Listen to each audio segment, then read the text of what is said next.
여러분 안녕하십니까? 토요일 G1 AI 뉴스 시작하겠습니다. 대선 본투표 전 마지막 주말인 오늘 전국 각지에서 막판 표심을 끌어오기 위한 각 후보들의 총력 유세가 이어졌습니다. 국민의힘 김문수 후보는 어제에 이어 이틀째 강원도 유세를 이어갔습니다. 보수세가 강한 영동 지역에서 지지층 결집에 나섰습니다. 김도훈 기자의 보도입니다. 국민의힘 김문수 대선 후보는 어제 원주와 춘천에 이어 오늘 영동 지역까지 이틀 동안 강원도를 크게 한 바퀴 돌았습니다. 김 후보는 속초 유세에서 동해안과 설악권 발전을 위해 가장 중요한 건 교통 혁신이라며 동서 고속철과 동해 북부선 접기 완공을 약속했습니다. 강원도 우리 속초, 양양, 고성, 인제 지역은 다른 어느 지역보다 교통이 불편했죠.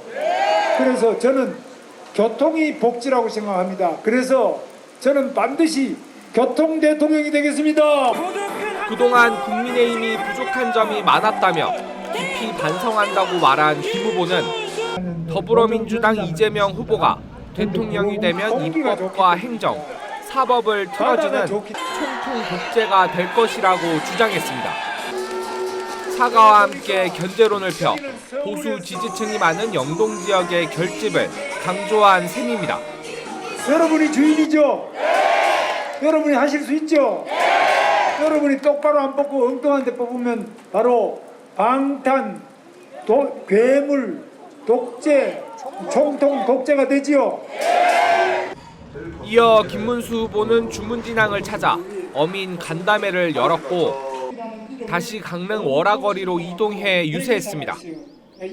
깨끗한 대통령이 되겠다면서 지지를 호소했습니다. 더불어민주당 이재명 후보도 어제 춘천과 원주에서 강원 표심을 공략하는 등 선거 막판 캐스팅 보트를 진 강원도에 양당의 화력이 집중되고 있습니다. G1 뉴스 김도훈입니다. 원주 시민과 국내 정상급 아티스트가 선보이는 대합창 공연이 연세대 미래캠퍼스 노천극장에서 열립니다. 원주문화재단은 오는 7일부터 이틀간 열리는 에브리싱 페스티벌 행사를 음악을 통해 시민과 소통하는 장으로 기획했다고 밝혔습니다. 올해 행사는 에브리싱 메인 스테이지와 국민건강보험 그린 스테이지 등 2개의 공식 무대에서 펼쳐집니다. 정승환과 폴킴, 라포엠과 소란 등 국내 정상급 아티스트가 대거 출연하고 시민들이 직접 무대에 올라 국민 명곡 여행을 떠나요와 나는 반딧불을 함께 합창합니다. 영월군이 단종의 능인 장릉과 유배지인 청령포를 잇는 탐방길 건설을 추진합니다. 영월군은 17억 원을 투입해 장릉과 청령포 사이 490m의 연결로를 신설하기로 하고 10월 준공하기로 했습니다. 연결로 개설과 함께 야간 조명 투어와 도보 순례길 등 융합형 관광 콘텐츠도 함께 개발할 계획입니다.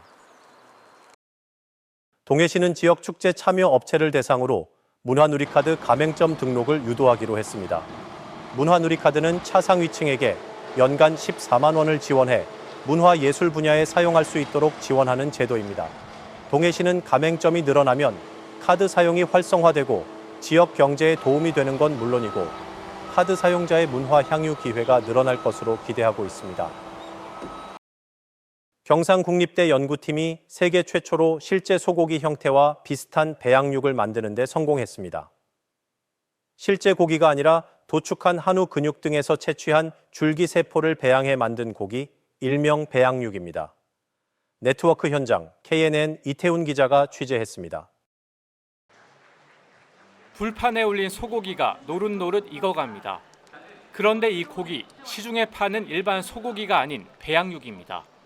배양육은 한우 근육과 지방에서 채취한 줄기세포로 배양 조직을 만들고 식물성 단백질 등을 결합해 만듭니다. 시민들에게도 선보였는데 과연 맛은 어떨까? 그런 햄을 먹는 맛이었고요. 그리고 식감 같은 경우에는 약간 일반적인 콩고기의 느낌에 가까웠습니다.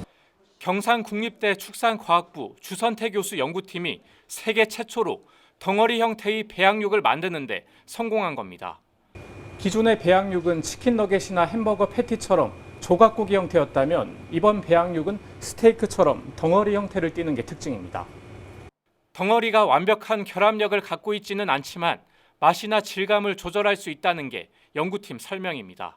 일단 마블링이 많은 진짜 고기 덩어리 같은 거라는 거고, 또 하나는 각 부위별 있지 않습니까? 등심, 안심, 채끝살 이런 식으로 다양한 부위를 모사해낼 수 있다는 겁니다. 그래서 배양육을 통해 소 사용량을 늘리지 않더라도 충분한 고기 확보가 가능해지면서 친환경적이라는 평가입니다. 장기적으로 봤을 때 우주식품으로도 주목받고 있습니다. 이번 배양육이 식약처 인허가를 거쳐 시중에 판매되기까지는 2년 정도가 걸릴 것으로 예상되면서 향후 배양육 시장을 이끌 핵심 기술로 기대를 모으고 있습니다. KNN 이태훈입니다. 인제군이 고위험군 어르신을 위한 치매 검진을 실시합니다. 치매 검진 대상은 75살 이상 인제군민과 독거 어르신입니다. 인제군은 인지선별검사와 신경인지검사, 진단검사, 혈액검사, 뇌 영상 촬영, 감별검사 등 단계별로 치매 검진을 진행합니다. 검진을 희망하는 군민은 인제군보건소 치매안심센터 2층에서 상시로 가능합니다. 동해시는 재활용품 상설교환소 2곳을 신설해 오는 10일부터 운영합니다. 재활용품 상설교환소는 참여형 자원순환 정책의 일환으로 재활용률을 높이고 시민들의 자발적인 분리배출 실천을 유도하기 위한 것입니다. 교환 가능한 품목은 투명 페트병과 일회용 플라스틱 컵, 우유팩, 폐 건전지 등 4종으로 각각 종량 재봉투와 새 건전지 세트 등으로 교환할 수 있습니다. 한림성심대가 지역 학생을 대상으로 하는 대학 연계 진로 선택 지원 사업과 특화과정 체험 교육 프로그램 대상 학교로 선정됐습니다. 대학 연계 진로 선택 지원 사업은 강원자치도 교육청 주관 사업으로 도내 고등학생을 대상으로 한림성심대 전공과정과 관련한 진로 체험 프로그램을 실시합니다.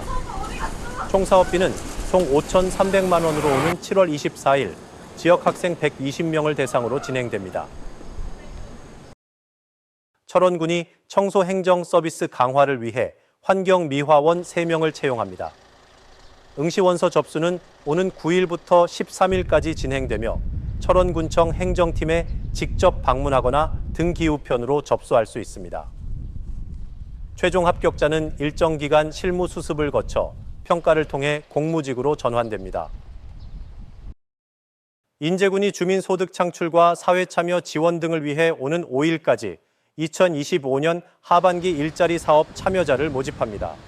모집 인원은 지역 공동체 일자리 사업의 경우 34명, 행복 일자리 15명, 자체 일자리 88명이고 모두 81개 사업에서 137명입니다. 신청 자격은 근로능력자이면서 만 18세 이상 인제군민으로 기준 중위소득 70% 이하이면서 재산이 4억 원 미만이어야 합니다. 횡성군이 내년도 예산 편성을 위한 주민 참여 예산 군민 제안과 주민 의견 설문조사에 나섭니다. 분야별 투자 우선순위 등 주민들의 다양한 의견을 청취해 예산 편성에 반영하기 위한 목적으로 소규모 투자 사업과 복지 증진 사업 등을 오는 7월 말까지 접수합니다. 원주시 시설관리공단은 윤달을 맞아 추모공원 화장장 운영 횟수를 기존 1일 4회차에서 7회차로 확대 운영합니다. 올해 윤달은 오는 25일부터 8월 22일까지로 개장 6월 화장 신청이 늘어날 것으로 보이기 때문입니다. 개장 6월 화장 예약은 분묘 소재지의 행정복지센터에서 개장 신고 필증을 발급받아야 합니다. 지원 AI 뉴스 마칩니다. 시청해주신 여러분 감사합니다.